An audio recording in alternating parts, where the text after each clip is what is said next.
This is Abby.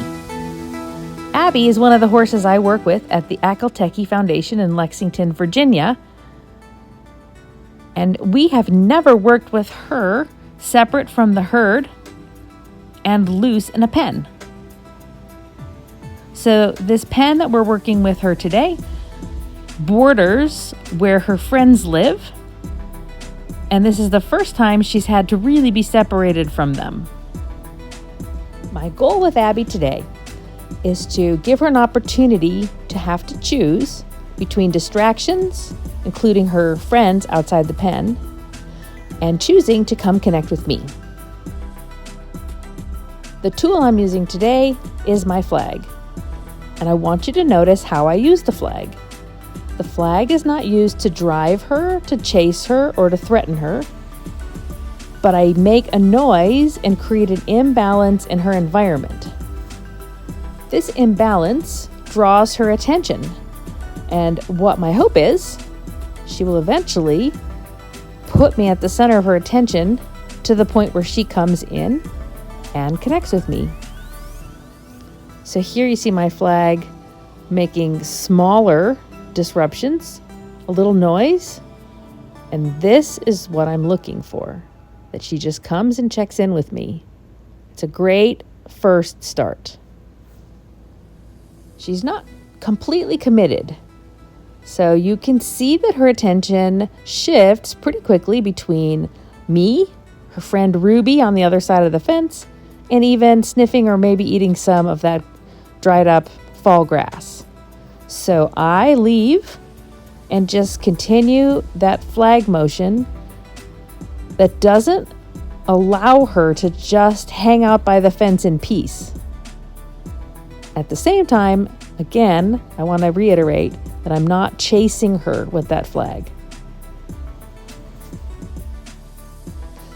This is Abby's first work session in this way, so I give her a lot of grace. At the same time, I don't want her to hang out by that gate, and so I don't let that work out as a place of peace for very long, and I keep disrupting the environment. She just has to make a different choice. In part, I'm setting up a puzzle for her to solve, and in the end, when she finds me as the best solution to that puzzle, that's going to give us way more connection than if she feels forced to come over. I've noticed in the work I've done thus far with Abby in a halter and lead rope, she has a tendency to be a little more thoughtful and stoic than busy-minded. If anything, she can tend to get a little stuck and plant her feet as she tries to figure something out. The nice thing about working with her at liberty in a bit of a confined space is getting her to move around a little bit more and think actively instead of feel a little stuck connected to the end of a lead rope. So she has a little more freedom to make some choices and to figure some things out here, which I think is really good for her. This is the kind of work I would often do in a round pen early on with a horse's education. And it's not uncommon for a horse to get a place or two that they're stuck. Usually it connects to where they can feel the closest to their herd mates that they're separated from, or a gate that they might recognize as a way out of the puzzle. Here she almost makes a choice to come connect with me, but she just can't quite seem to commit and heads back to the gate. Don't let it work out, and off she goes. And here she comes. I just persist in creating enough disruption to draw her attention. When her attention really gets fixed on me, in time, I'm confident that she will commit to come over and check me out. This is a new choice, this side of the fence line, so that's a good start. Back to her comfort corner. I make a little more rustling noise with the flag, just to keep her looking. I realize there are ways to force this to happen a little faster, but in my experience, when they come to it on their own, it's a deeper connected meaning. So here she comes. This is what I'm looking for, but she's still not completely committed. She's a little distracted around the other side of the fence, and I just work on drawing her back. Nice. That's what I want.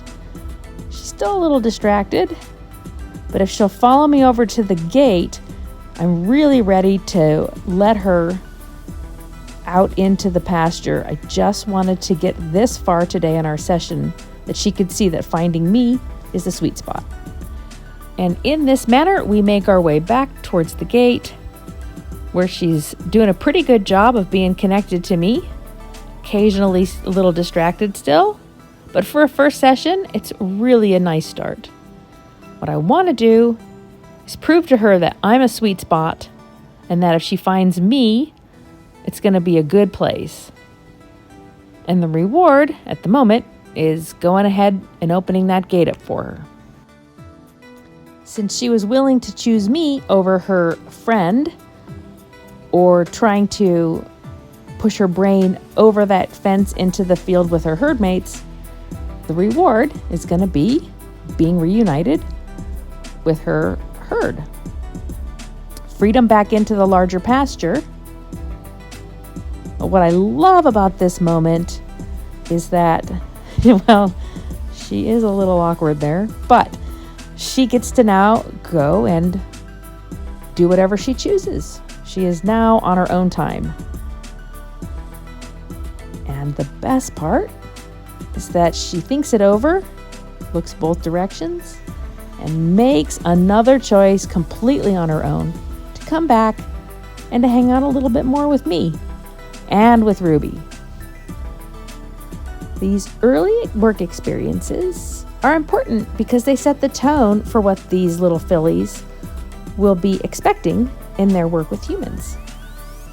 So we want them to feel good and confident about being around humans, and that to be handled and cared for is a good thing. So I hope you've enjoyed seeing me work with Abby on this very first time. And stay tuned for a little Ruby, because she keeps volunteering for these school classes. One of these days, we're going to give her a turn.